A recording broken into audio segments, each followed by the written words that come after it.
What makes a Metroidvania truly unforgettable? Is it the freedom to get lost? The thrill of unlocking that one ability that changes everything? Or just the sweet pain of a boss who keeps wrecking you until you finally crack the pattern? Today, we're diving into 15 Metroidvanias you absolutely need to play in 2025. Games that hook you, punish you, reward you, and won't let go.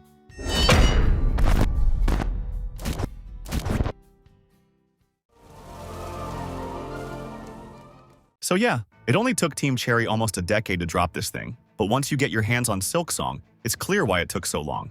Hornet isn't just a reskin of the Knight. She's faster, sharper, and built for aggression. Every slash of the needle feels twitchy and precise, and the whole Silk system flips the pacing. Healing through binds mid-fight or burning Silk on flashy skills creates that constant push and pull of risk and reward. Farloom itself, its classic Metroidvania design turned up to 11. Vertical spires, hidden chambers, NPCs tossing you quests that spiral into entire side arcs. It all clicks together in that just one more room way that ends up stealing hours.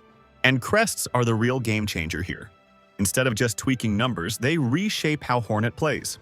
Some push her into pure aerial aggression, others turn her defense into offense, and mix those with tools which are combat gadgets, exploration tricks, or consumables you recharge at benches, and suddenly you're crafting builds that feel like entirely different characters. The economy actually matters too. Rosaries, craft metal, lockets. There's always something driving you to risk diving deeper. And the upgrade path for the needle makes combat evolve right alongside exploration, instead of plateauing halfway through. The bosses are brutal but also fair. The kind that'll slam you down 10 times before you finally see the pattern and pull it off, sweaty palms and all. Performance is rock solid across platforms, with 60 frames per second everywhere and higher refresh on next gen. And at $20, it's ridiculous value for a game this dense.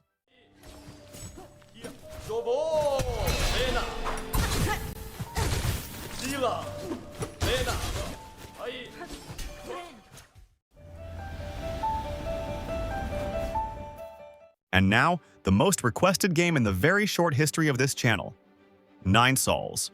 You've heard the 2D Sekiro label, sure, but this one goes further, because turns out even catching your breath feels like a timing challenge. The whole game runs on that idea.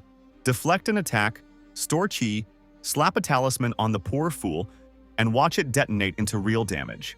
It's part rhythm game, part power trip, and when it clicks, you're chaining deflects into air kicks and arrow shots like you're conducting a martial arts orchestra. But what keeps it spicy is how many layers it stacks on top. Unbounded counters let you smack down even the so-called unblockables. The Tai Chi kick cracks enemies open for more damage, and you can even deflect projectiles right back. And if you're feeling extra rude, set up arrows with different effects to juggle bosses until they beg for mercy. The combat loop never really gets old because it's always asking you to commit, to stay aggressive, and to trust your timing. And yeah, this isn't just about fights in tight arenas. The map is a proper Metroidvania sprawl. Wall runs, grapples, air dashes, the works. It pushes you to revisit zones once your movement kit evolves. And even though the fast travel comes in a little stingy at first, it makes discoveries feel earned. It's a long ride too. 20 to 30 hours for the main campaign, and a good chunk more if you chase every corner. And with difficulty sliders that actually let you fine-tune how much punishment you give or take, the game manages to be brutal without being gatekept. Nine Sols is all about mastery, but it never forgets that players arrive with different thresholds for pain.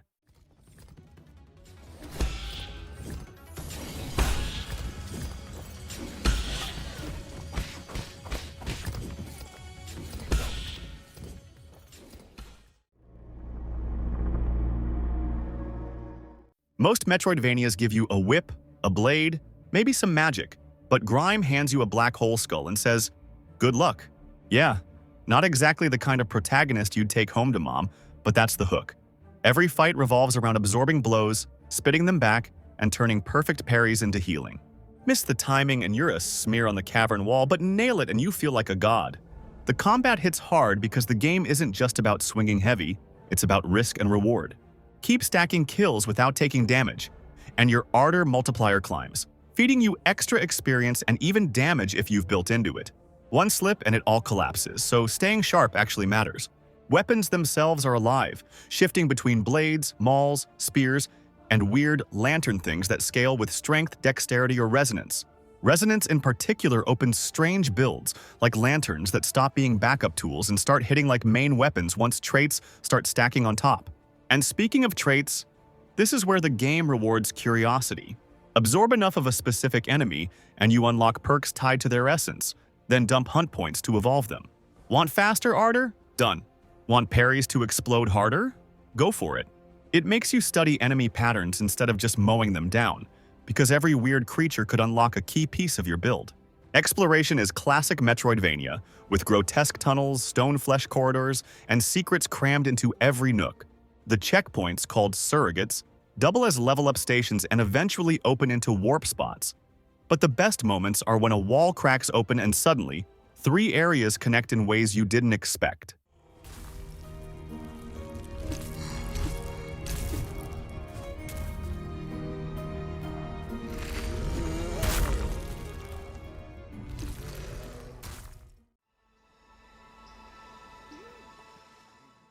Ori grew up and decided being a floating light ball wasn't enough. Now he swings swords, smashes things with a giant hammer, and fires a spirit bow like he's auditioning for a Metroidvania Avengers team. And somehow, it all works. The first thing that hits you is the movement. Ori's traversal is pure silk, and chaining bashes, grapples, and burrows feels like you're speedrunning a gymnastics routine that just happens to involve monsters trying to kill you. The level design leans into that flow, throwing layouts that almost dare you to break them apart and string combos across entire rooms. Combat steps up big from Blind Forest. Spirit Edge gives you fast, snappy melee, while heavier tools like the hammer or spear let you slam bosses into submission. On top of that, the shard system lets you tune Ori into whatever you need. More tanky, more agile, or more damage. And swapping shards mid-run makes boss fights less about memorizing patterns and more about adapting on the fly, which keeps things tense and fun. Exploration also pays off in actual upgrades, not just shiny collectibles. The Wellspring Glades hub grows as you bring back Gorlikor, unlocking new NPCs, quests, and even routes to fresh areas. And yes, the escapes are back, which are screen-filling chase sequences where you either nail every move in perfect rhythm or watch Ori get turned into forest paste. Stressful? Absolutely. But when you finally clear one, the adrenaline rush is worth it.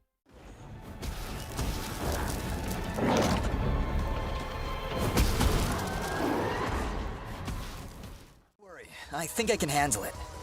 Exercise all. Dust is that rare case where the art makes you stop mid-fight just to wonder how the hell one person pulled this off.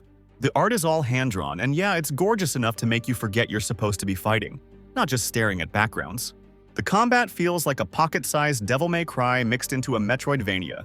You've got a sword that spins into a tornado, a snarky sidekick shooting elemental blasts, and the ability to string together combos so flashy they look illegal. Toss in parries and dodge rolls, and suddenly every fight is a juggling act of particles flying everywhere. It's chaotic, it's stylish, and when you're in the groove, it's ridiculously satisfying. Progression leans into RPG light. You'll earn XP, then drop points into attack, defense, fidget, or health. Crafting pops up with blueprints and materials, mostly to give you an edge early on. Though by the late game, you'll care more about unlocking new movement tricks to crack open hidden areas. Exploration is pure Metroidvania comfort food. Double jumps, air dashes, secret passages, all feeding into a map that practically begs for backtracking. The story throws you into a war-torn world of talking animals, a mysterious talking sword, and an amnesiac hero caught in the middle. It swings from goofy banter to surprisingly heavy moments, and while it doesn't always hit gold, it does enough to keep you hooked. Best part? Dust respects your time, with roughly 10 hours to roll credits, maybe 15 if you're a completionist. Perfect for when you want the satisfaction of a full Metroidvania without putting your social life on hold.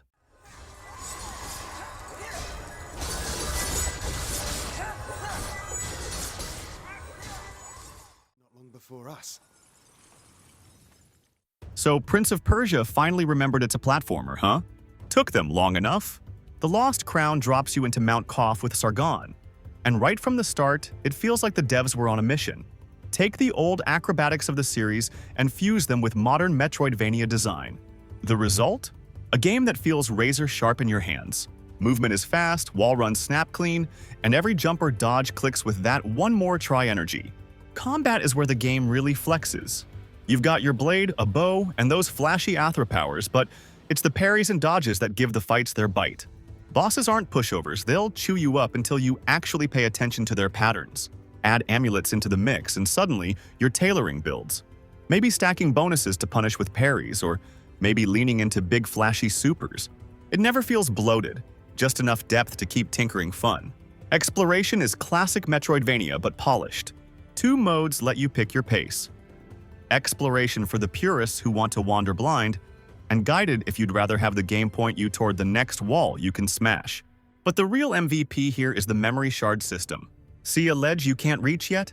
Snap a screenshot, pin it, and come back later. It's so simple you'll wonder why every Metroidvania doesn't steal it immediately.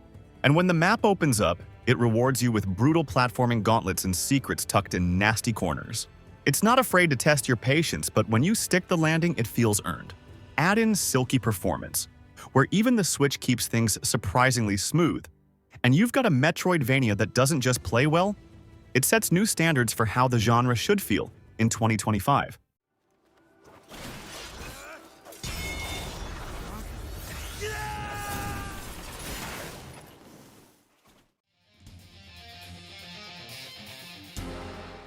Valda's story isn't just some forgotten indie you stumble on during a Steam sale. It's a Metroidvania that secretly wanted to be Devil May Cry when it grew up. And somehow, it pulled it off. The first swing feels familiar. 2D side-scrolling, big connected map, and backtracking for upgrades, but then the combat kicks in. You're juggling enemies mid-air, canceling skills into dashes, and parrying hits like you're auditioning for a character action game. The focus mode lets you reset animations, heal a chunk of life and mana, and dive right back into combos with iframes. It's a combat loop that begs you to get aggressive, not hide in a corner. The RPG layer adds another twist. Every level pumps points into strength, agility, intelligence, or luck, and each stat actually changes how you play. Add in branching skill trees and elemental souls that unlock spells or buffs, and you've got a game where builds aren't just cosmetic, they define your entire run. Fire burns stack into bonus damage. Light buffs can turn a basic sword into a crit machine. And yes, you can roll full glass cannon caster if you hate yourself enough. And then come the protagonists. Wyatt with his balanced swordplay, Reyna flying around with monk-style combos, Vladen packing a rifle and demon arms, and Gilda weaving spells. Each feels like a new game stuffed into the same world, with roots and bosses playing differently depending on who you pick. The Abyssal City itself is packed with secrets, side paths, and nasty optional bosses waiting to punish sloppy movement. It's not shy about difficulty spikes, but that edge is part of the thrill.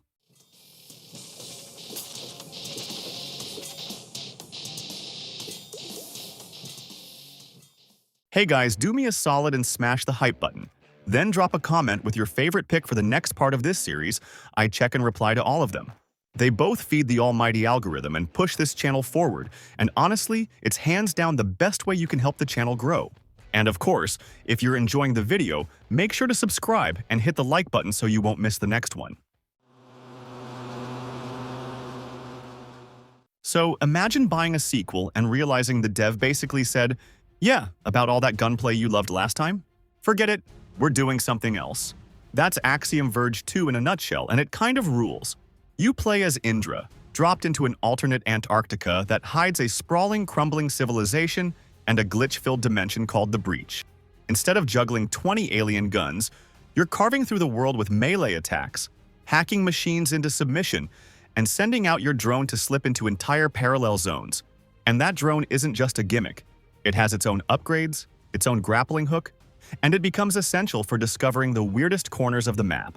Exploration is the beating heart here.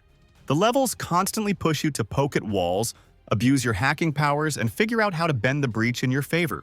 There's a real thrill in realizing you can bypass areas, crack an enemy's AI, or even finish the game without bothering with bosses at all. The game also doubles down on giving you options.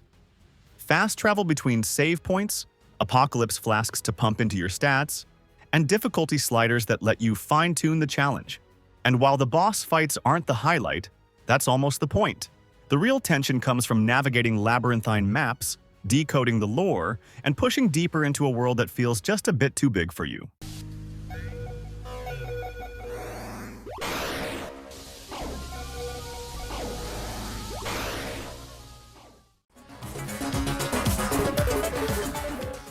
Imagine Symphony of the Night, but someone hands Alucard a shotgun.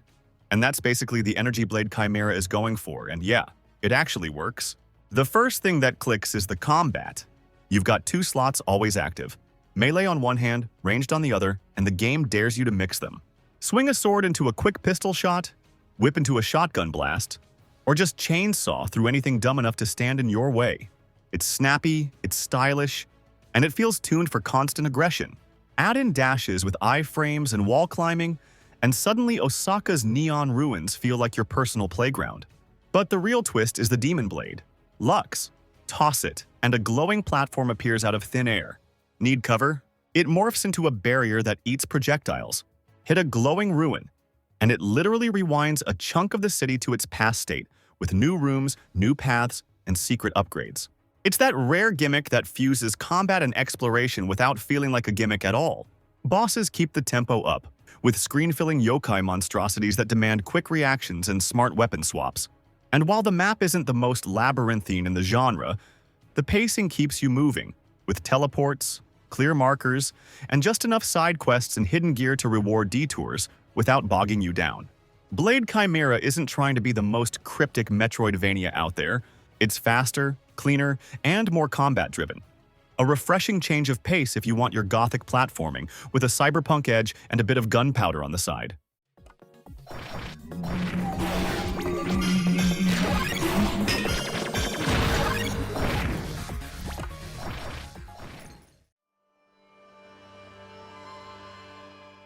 Blasphemous 2 greets you the same way its bosses do, by turning your face into a practice dummy and acting like it's a religious experience. This sequel doubles down on everything the first game did right, but trims off the clunk. The map is tighter, the flow between areas smoother, and backtracking doesn't feel like punishment anymore. You've got 3 main weapons, and each one changes how you fight and how you move through the world. The Rego al Alba is your reliable sword. The Veredicto is basically a cathedral bell on a stick that turns enemies into paste. And the Sarmiento and Centella are lightning-fast blades that eat through anything before it can blink. But boss fights are the highlight here. They hit hard, they look grotesque, and every single one feels like a duel worth remembering. Attacks are well telegraphed, so it's on you if you get flattened, but pulling off that perfect dodge into a counter never gets old. Between fights, exploration feels rewarding thanks to smarter fast travel, fewer cheap deaths, and clever use of weapons as traversal tools. Then there's the build crafting. Altarpieces of favors let you slot tiny statues that buff your playstyle, and mixing the right ones unlocks resonances that completely shift your approach. Want your dash to leave a crackling bolt of lightning? Done. Prefer to make damage trigger a wall of spikes around you? Go ahead. It gives the combat a fresh layer without burying you in menus. With around 20 to 30 hours on a first run, plus new game plus modes and DLCs that add new areas, and even another weapon, Blasphemous 2 stands as one of the most complete Metroidvania experiences out there right now.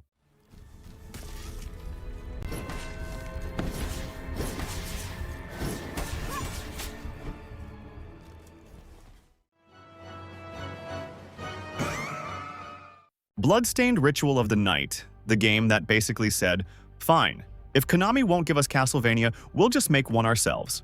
And honestly, it worked. The map sprawls across a gothic labyrinth full of locked doors, hidden passages, and rooms begging you to poke at every corner. Progression is that classic loop. Find a new shard or tool, double back, and suddenly the areas you hated become your new playground. It's the kind of design that constantly feeds you those little dopamine hits, with stronger jumps, new routes, or faster kills, and it rarely slows down. But what really keeps the game fresh, though, is the shard system. Almost every enemy has a chance to drop one, and these shards aren't just small buffs. They're full-on abilities like projectiles, summons, movement skills, or passives, and stacking or evolving them can make your build feel completely broken in the best way. One run you're throwing fire bats like a Saturday morning cartoon villain, the next you're backed by a sword-wielding familiar while you melt bosses with screen-filling beams. On top of that, The arsenal of weapons and crafting keeps you swapping gear just as often as shards. Blades, whips, guns, and even cooking recipes feed into the progression loop. And once you think you're done, the game keeps throwing more at you. Classic mode, boss rush, a randomizer, and even new playable characters like Zangetsu and Bloodless that twist the whole experience. Sure, the story's forgettable and the visuals have that Kickstarter budget 3D vibe, but the gameplay absolutely nails what fans wanted. It's a modern Metroidvania with enough extras to still feel relevant years later.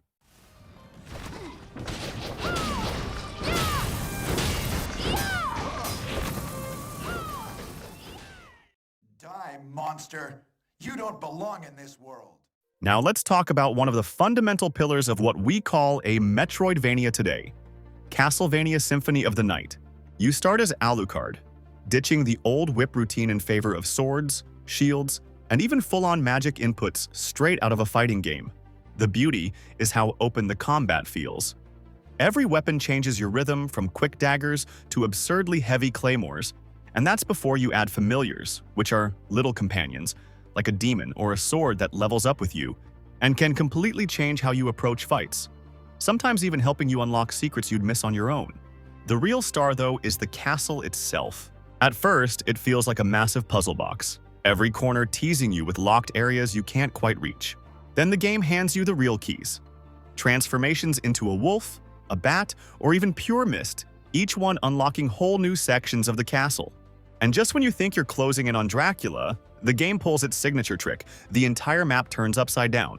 Suddenly, what felt like the endgame is only the halfway point, with a second gauntlet of bosses, loot, and hidden routes waiting for you.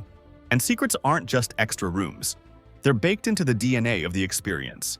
Hitting every last hidden wall and pushing that completion meter past 200% becomes its own obsession. And because Alucard's progression leans into RPG stats and equipment, you can replay it experimenting with different builds, breaking the game early with overpowered gear, or just soaking in the sheer freedom the design gives you. Even in 2025, Symphony of the Night still feels like a masterclass in exploration and discovery, an old-school classic that never got old.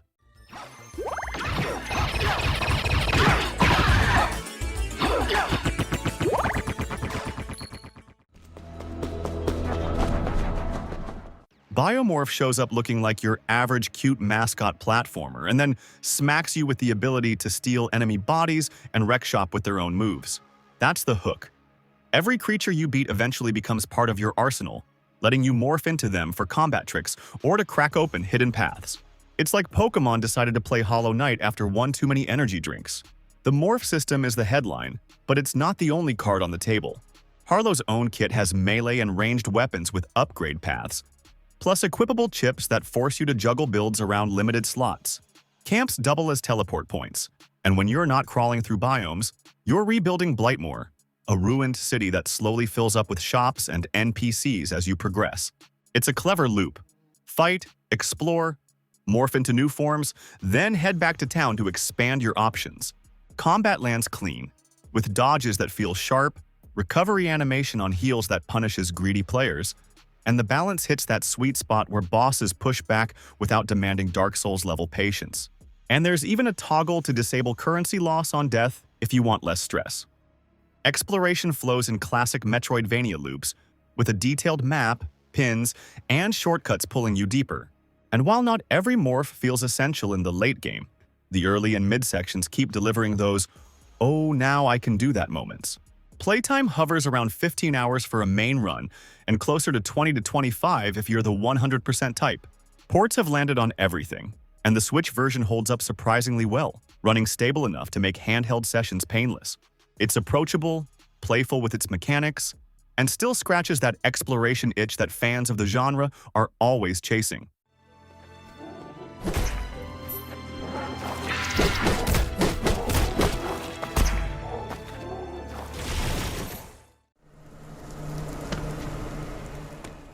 Now we move on to the series that stands as the second great pillar of the Metroidvania genre.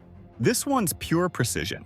The controls feel razor sharp, and every slide, counter, and dash clicking into place like the devs tuned it with a scalpel. Samus has never moved better. With flash shifting across gaps, chaining shine sparks, or grappling midair. It's a constant flow that makes backtracking feel like speedrunning practice. And then you've got the EMMI zones. The second you step in, the vibe shifts, the camera tightens, footsteps echo, and suddenly you're the prey. They kill in one hit, sure, but that split-second parry window is there to tempt you.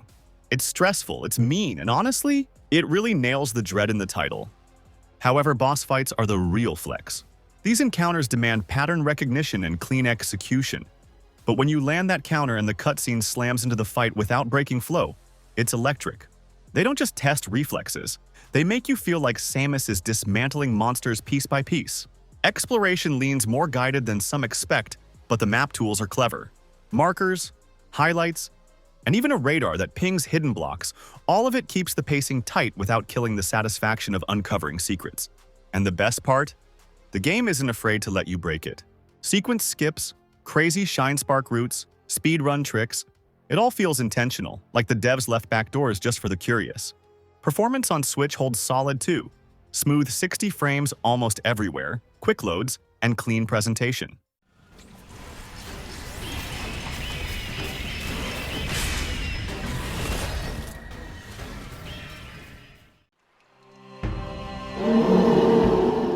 Dead Cells doesn't open with a warm welcome.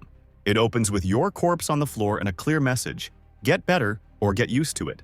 What makes it stick is the combat. Swords, bows, whips, turrets, grenades, shields, each one feels like it was designed to be abused in the best way possible. Pair a Frost Blast with a heavy weapon and you're breaking mobs in seconds. Drop a turret, roll behind an enemy, or parry at the last frame. Dead Cells rewards that kind of reckless precision. Mutations change your entire playstyle, from lifesteal to grenade spam, and the Legendary Forge makes sure your arsenal keeps getting deadlier across attempts. Then there are the runes, which are permanent upgrades that unlock new traversal tricks and secret routes. That's where the Metroidvania DNA really kicks in, turning the castle into a layered maze where every run opens a new door, literally. The world shifts just enough each time thanks to its chunk-based level generation. And if you think you've mastered it, the boss stem cells crank the difficulty through the roof, throwing nastier mobs and stingier healing at you while dangling exclusive loot just out of reach. 7 years of updates later, Dead Cells is basically overflowing with content. New biomes, weapons, and even a full-blown Castlevania crossover.